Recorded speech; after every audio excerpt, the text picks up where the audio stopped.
जय हिंद। जैसा आप लोगों ने टाइटल में ऑलरेडी पढ़ चुके हैं, हम लोग आज इस वीडियो में स्टार्टअप इंडिया इनोवेशन वीक के बारे में जो है करंट अफेयर टॉपिक है, इसके बारे में जानेंगे। स्टार्टअप इंडिया देखो, एक बार प्रधानमंत्री मोदी के द्वारा एज अ स्कीम के तौर पे, स्कीम कहें, पॉलिसी कहें, जो भी कहें, प्रेजेंट गवर्नमेंट के द्वारा लॉन्च किया गया था startup India, stand up India. ठीक है, नए नए इंडस्ट्री को बूस्टअप देने के लिए। और प्रधानमंत्री देखो अपने कह सकते हैं ना कि वो बार बार यह कहते रहते हैं, उनकी एक युक्ति बन गई है कि रोजगार ढूंढने वाला या मांगने वाला नहीं बल्कि रोजगार देने वाला बनो। अभी भारत की बात करूं तो एक उपलब्धि है कि इतने कोविड-19, इस कोरोना वायरस, इतने कह सकते हैं कि पूरी की पूरी विश्व की इकोनॉमिक एकदम डिवास्टेशन की ओर चली गई। मतलब उसका एक प्रकार से नेगेटिव ट्रैजेक्टरी में नेगेटिव ग्रोथ हुआ। ठीक है, और इसके बावजूद भी भारत पर भी इसका प्रभाव पड़ा। मैं ये नहीं कहता कि भारत इससे अछूते रह गया, इससे कोई प्रभाव नहीं पड़ा, नहीं।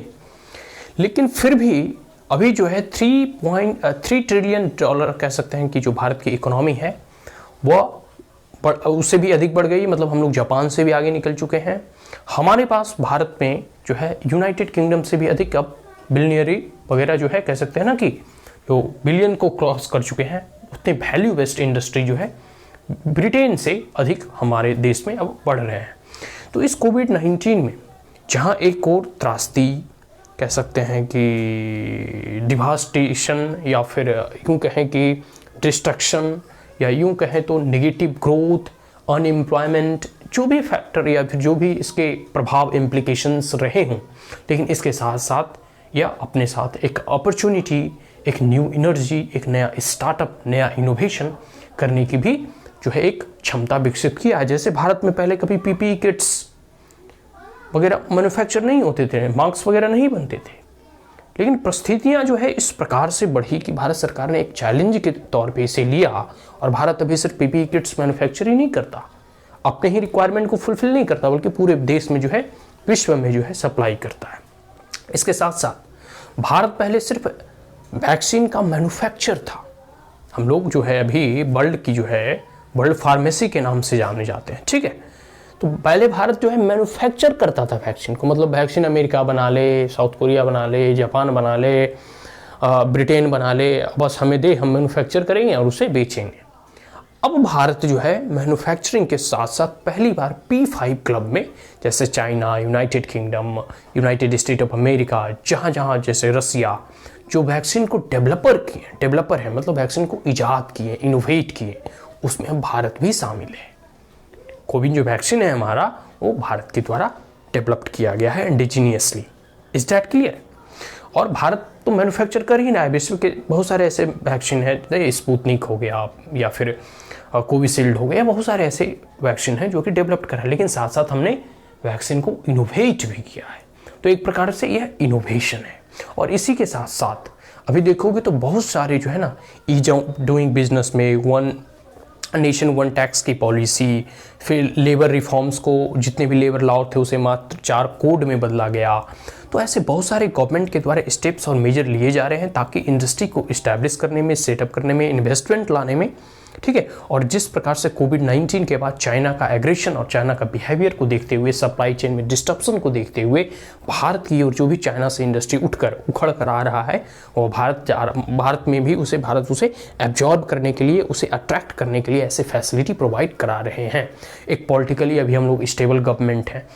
Is that clear? साथ साथ जो है भारत इतना बड़ा मार्केट है, भारत में कंज्यूमर बेस बहुत अधिक है। इस प्रकार के फिर बहुत सारे ऐसे रिफॉर्म्स लिए गए हैं, जैसे रिट्रोस्पेक्टिव टैक्स को हटाना हो गया, ईज ऑफ डूइंग बिजनेस में हम अच्छा कर रहे हैं, जो मतलब एक प्रकार से हम धीरे धीरे रिफॉर्म्स कर रहे हैं ताकि स्टार्टअप और इनोवेशन हमारे देश में बढ़ सके। तो भारत के प्रधानमंत्री का जो ये कॉल है कि make in India and made for the world, मतलब सिर्फ वो भारत के लिए ही नहीं बने बल्कि पूरे विश्व के लिए हम एज अ ग्लोबल मैन्युफैक्चरर के तौर पर हम उभरे। ठीक है, तो ये उद्देश्य है। तो यही स्टार्टअप इंडिया इनोवेशन वीक मनाने की बात कही जा रही है कि किस प्रकार से एक सप्ताह के तौर पर हम इसे मनाने जा रहे हैं। स्टार्टअप इंडिया इनोवेशन, नई नई इंडस्ट्री को कैसे स्टार्टअप किया जाए, नए नए इंक्यूबेटर को किस प्रकार से प्रोत्साहन दिया जाए, उसी इनोवेशन के एक सप्ताह के तौर पर प्रोग्राम जो है बनाया जाएगा। तो देखिए, department of promotion of industry जो है and internal trade, department of promotion of industry and internal trade, यह जो है ministry of commerce and industry के अंतर्गत आता है। Is that clear? इनके द्वारा ऑर्गेनाइज किया जा रहा है startup India innovation week. Clear हो गया? पहले तो ये जान लिया। दूसरा है जो है हमारा एम जो है ना 60, सभी को मालूम है कि आज़ादी का अमृत महोत्सव मनाया जा रहा है, जिसमें कि 75 वर्षगांठ जब हमारे देश की स्वतंत्रता का, ठीक है, स्वाधीनता का, आज़ादी का, स्वच्छंदता का, जिसमें कि इंडिपेंडेंस जो है आज़ादी का अमृत महोत्सव जो हम मना रहे हैं, इसमें शोकेस करने की कैसे बात कही जा रही है कि हम इस इनोवेशन वीक के माध्यम से हम इंडिया में अब तक जितने इनोवेशन हुए हैं या फिर इंडिया इनोवेशन के लिए क्या कर रहा है, नए नए इंडिजीनियस डिस्कवरी के लिए, देखते हो स्पेस सेक्टर वगैरह भी अब प्राइवेट इंडस्ट्री के लिए खोल दिए गए हैं। तो बहुत सारे मतलब इस गवर्नमेंट के द्वारा रिफॉर्म्स किए जा रहे हैं, ठीक है।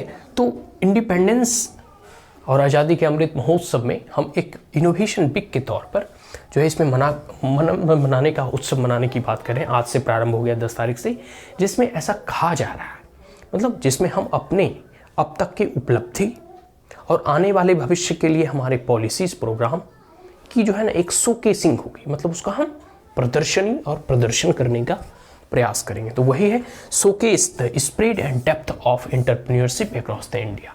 जो भारत में इसका डेप्थ कहाँ तक है एंटरप्रेन्योरशिप का या फिर स्टार्टअप एज ए इनोवेशन के तौर पर, इसके बारे में हम लोग पूरे के पूरे शोकेस करेंगे, अपना प्रदर्शन करेंगे और साथ साथ यह भी दिखाएंगे कि आने वाले समय में किन किन पॉलिसी को लेकर सरकार सजग है, कहाँ कहाँ जो है कुछ लूपहोल्स हैं उसे मीट आउट करने के लिए, ईज ऑफ डूइंग बिजनेस को बढ़ाने के लिए सरकार के द्वारा जो है प्रयास किया जा रहा है।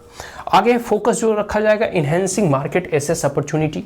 देखते हो भारत में 1.4 बिलियन इसका पॉपुलेशन है, इतनी बड़ी मार्केट है, कंज्यूमर बेस है, ठीक है। चाइना को छोड़कर भारत से कह सकते हैं भारत में ही ऐसा एक मतलब देश है जहाँ इतनी बड़ी मार्केट है, ठीक है। अब जो है इतना बड़ा मार्केट है तो कोई भी इंडस्ट्री जो है, कोई भी, ठीक है, उद्योगपति, बिजनेसमैन इस मार्केट के बेस को छोड़ना नहीं चाहता। देखो बहुत जगह आपको जैसे चाइना से निकलने वाली इंडस्ट्री बहुत जो है साउथ ईस्ट एशियन नेशन में भी जा रहे हैं, मतलब वियतनाम हो गया, मतलब म्यांमार हो गया, लेकिन साथ साथ वहाँ इतना बड़ा मार्केट नहीं है, ठीक है। भारत में जो है मार्केट बेस बहुत अधिक है, पॉपुलेटेड कंट्री है। अगर कोई भी चीज़ यहाँ मैन्युफैक्चर एक पिन भी बना दिया जाए तो भारत में हाथों हाथ बिक जाएंगे, ठीक है। आगे है डिसीजन विथ इंडस्ट्री लीडर। साथ साथ इंडस्ट्री लीडर के साथ जो डिसीजन बैठकर लिए कि सरकार, मतलब उसे देखते हो कभी भी भारत के प्रधानमंत्री कहीं जाते हैं तो अपने साथ बिजनेस डेलीगेशन लेके जाते हैं, वहाँ के कोई आते हैं तो बिजनेस डेलीगेशन से बात करते हैं। तो ये सब एक इनोवेटिव प्रैक्टिसेस हैं जो अपनाई जा रही है and best practices of the state और डिफरेंट स्टेट्स को लेकर, जैसे यूपी हो गया, कर्नाटक हो गया, केरल हो गया, तमिलनाडु हो गए, अरुणाचल प्रदेश हो गया, त्रिपुरा हो गया, ठीक है, सिक्किम हो गया, गुजरात हो गया। गुजरात देखो कितना इंडस्ट्रियली डेवलप्ड है, तो उसके जो स्टेट के बेस्ट प्रैक्टिसेस हैं, लैंड एलोकेशन में, लेबर पॉलिसी हो गया, एडमिनिस्ट्रेटिव रिफॉर्म्स हो गए, ठीक है, सिंगल विंडो सिस्टम का क्लियरेंस हो गया, तो ये सब ऐसे स्टेप्स लिए जा रहे हैं। फिर वन नेशन वन टैक्स की बात हो गई, तो ऐसे जो बेस्ट प्रैक्टिसेस हैं चाहे स्टेट के अंतर्गत हो, उसे भी शोकेस करने की जो है इसमें प्रयास किया जाएगा। आगे है कैपेसिटी बिल्डिंग, और जो कैपेसिटी ऑलरेडी है उसे बिस्टअप करने के लिए, उसे और बिल्डअप करने के लिए जो है सरकार के द्वारा क्या प्रयास किए जा रहे हैं, इस पर भी चर्चा किया जाएगा। आगे टेक एग्जीबिशन, और जो तकनीक है ना, उस तकनीक के माध्यम से भी जो नए नए स्टार्टअप जो होते हैं ना, स्टार्टअप का मतलब ये होता है कुछ नया स्टार्ट करना, कुछ नया आरंभ करना, कुछ नया प्रारंभ करना, नई चीज़ है उसे हम इनोवेट करके हम लोगों के सामने रखते हैं कि देखो मेरा ये आइडिया है, मेरी ये प्रोडक्ट है, हम एक नया स्टार्टअप खोलना चाहते हैं। फिर सरकार उसे फंड देती है, अगर वो स्टार्टअप और वो आइडियाज़ अच्छा लगा तो, या फिर कोई कंपनी जो है उसे हायर कर लेती है और उसके द्वारा वो फंड एलोकेट किए जाते हैं, इसंट इट। तो बहुत सारे ऐसे तकनीक वगैरह जैसे अनमैन्ड ड्रोन वगैरह हो गए, आर्टिफिशियल इंटेलिजेंस से संबंधित हो गए, बहुत सारी ऐसी चीज़ें हैं जो इसमें आता है। आगे है कॉरपोरेट कनेक्ट, कॉरपोरेट से भी कनेक्ट स्थापित करने की बात कही जा रही है ताकि फंडिंग वगैरह की व्यवस्था आसानी से हो सके। आगे है bringing together the top policy maker, साथ साथ जो टॉप पॉलिसी मेकर हैं चाहे मिनिस्टर वगैरह हो गए, ठीक है, पीएमओ वगैरह, मतलब इन सब से बैठकर, और जो बिजनेस डेलीगेशन है आपस में बैठकर चर्चा करेंगे, बातें करेंगे कि किन किन चीज़ों में और सहूलियत की आवश्यकता है, किन किन चीज़ों में और पॉलिसी फॉर्मुलेशन किस प्रकार के होने चाहिए, इन तमाम चीज़ों से संबंधित जो है चर्चा किया जाएगा।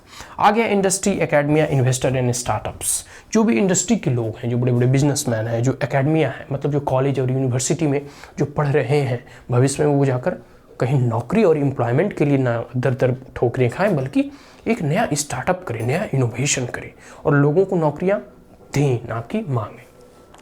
उसके साथ इन्वेस्टर, उसके साथ स्टार्टअप, सबको इंटरलिंक्ड करेंगे, इंटरकनेक्ट करेंगे। देखो पहले क्या होता था कि कोई भी एकेडमिक या स्कॉलर या स्कूल से या यूनिवर्सिटी या कॉलेज या IIT अपने बच्चों को पढ़ाती है, फिर चलो जॉब जाए।